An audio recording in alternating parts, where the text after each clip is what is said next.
Hey there. Today I want to talk to you a little bit about this idea that success isn't the same as fulfillment. And this is something that many of us will discover as we enter our middle years, as we enter midlife and beyond. We're taught in this society that we live in, especially in the Western world, that we get our jobs, we become the people we're meant to become, we establish careers, we establish titles, we establish families, we establish um, positions in society. And a lot of times that will look like wealth accumulation, not always, but often.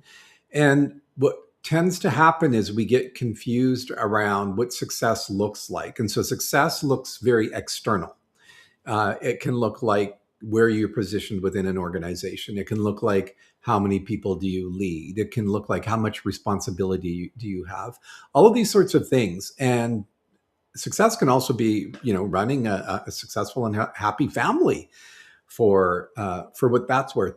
And the challenge is that all of these things they become markers. So markers in society. So, well, when you meet someone, they say, "Hi, Lauren, nice to meet you. So, what do you do?" And then that "what do you do" defines us. It puts us in a box, right? And so a lot of times those boxes, we internalize those in terms of our understanding, our identity of who and what we are. So our careers become very important signifiers, especially to men, around who we are and how we fit in the whole pecking order of society, if you will. It can also look like success vis-a-vis relationships. So how successful has your marriage, your partnership been over the years, and where is it at now? Or how many failed relationships have you had? If you're someone like me who's been single most of your life, you'll also have this stigma that, oh, if you're single, what's wrong with you? Right? So this our status and our success around relationships is also part of this thing where success isn't the same as fulfillment. I'm going to get to fulfillment. Travel. So how many places do we get to travel to, and how many places are we going and exploring? Not all of us have the means to do that, but for many of us who do, or we make it happen by compromising in other areas of our lives in terms of our expenses, that also becomes a measure of success. How many countries have you been to? What have you seen? All of that stuff. And here's the big one. For many of us, it's possessions. So what brand or style of car do you drive? What neighborhood do you live in? What type of home do you have? And then within that, what are all the fixings? What do they look like? How new is your furnishings, for example? When's the last time you renovated your kitchen? All of these possessions, what does your yard look like? Is it beautifully, manicured? Have you done the necessary work to make it pretty? All of these things become these external markers of success in our society, and our accomplishments too. And accomplishments aren't necessarily work related, although they often are, but they can also be, how you're showing up in your communities, and how you're getting acclaim that way, and what accomplishments and awards maybe you've won. These are all markers of success, and none of them are wrong. They are things that we want to strive to and work towards in our lives. But oftentimes in midlife, what we find is I've achieved X, Y, and Z. And why is it that I'm suddenly realizing I don't feel all that fulfilled? It's an important question.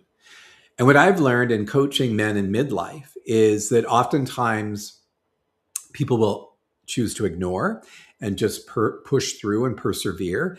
And so business as usual. So what brought gratification and satisfaction in the past, even though it doesn't feel like it fits anymore, you just kind of keep pushing, and that becomes the same as it was, right? So same old, same old.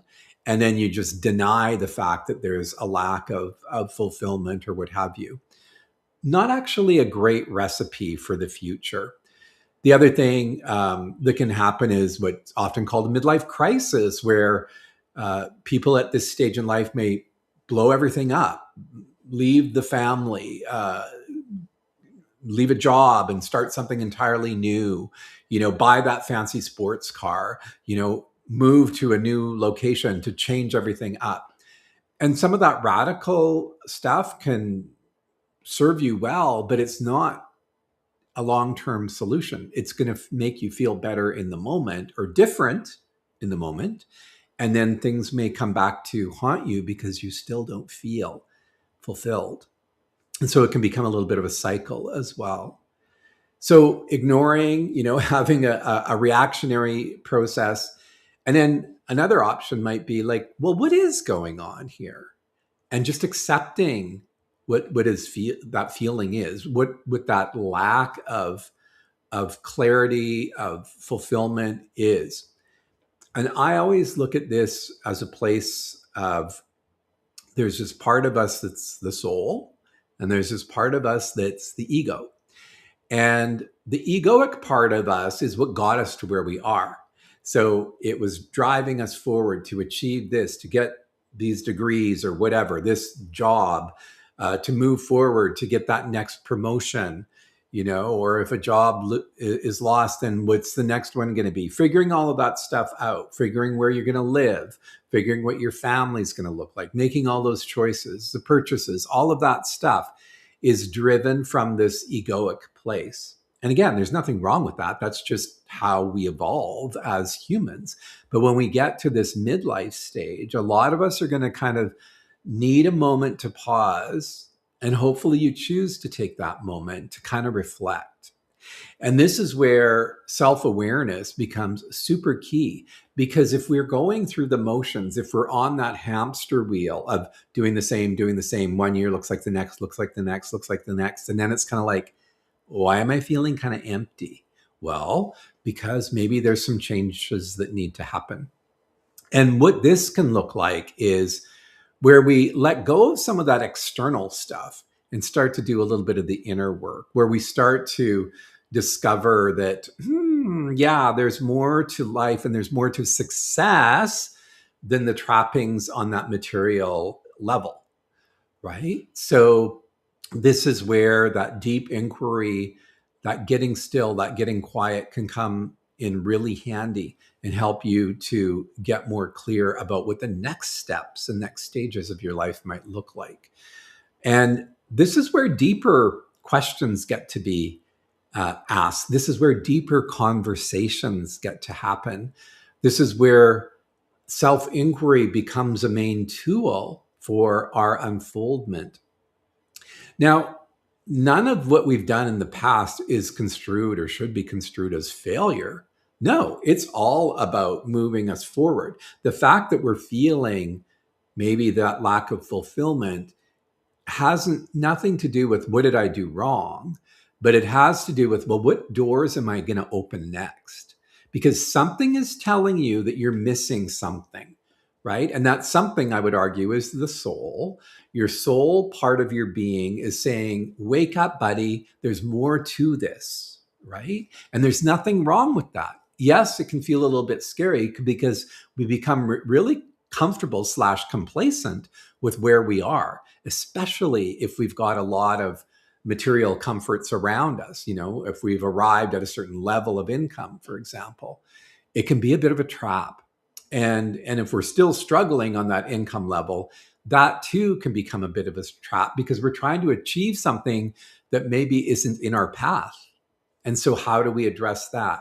Well, when we start to go inward and start to do this deeper work of who am I and who am I really, this is where we begin the evolution. And we can do that work in many different ways. There's lots of different processes out there. There's a personal development track. Sometimes some therapy can help, some of that counseling. Doing deeper energetic work can be really, really beneficial. I'm someone who immersed myself in yoga now for 3 decades, and it's been a huge benefit for me in terms of body, mind, soul connection, meditation processes. These are all really, really helpful ways to move forward. For gay men in particular in midlife, it's also about deeper connections, being able to have deeper and richer conversations. We could have lots of friends, But how many times do we actually have deep and meaningful conversations with them? I want you to think about that. You might be a bit of a socialite still and all of that, but when do you sit down and ask the harder questions, the deeper questions? And even with your partner, when is that happening? Or are you just skating on the surface? Because a part of you wants some deeper connection, right? And that's what this is all about. So success can begin to look like not the external stuff, but the stuff of fulfillment, that deeper, richer connection to self, and that deeper, richer connection to community. And I would argue in the gay community, as we are moving into becoming really the first full generation of elders, those of us in our 60s, 70s, 80s, and beyond, those of us who didn't succumb to the AIDS crisis, we are creating this next level of beingness at this stage in life. And what does it look like to be fulfilled? It doesn't have to be a bank account of a certain level, a title of a certain level, or certain material acquisitions. It's all from the inside. It's all about how you feel as a human being in this place, in this time. So I invite you to reflect on some of that. And if this conversation or conversations like this resonate with you, I'd love for you to be part of the Wisdom Trust community. And if you have any comments or anything you'd like to share, please do so in the comments below. I look forward to being here again tomorrow with another live. We'll see you then.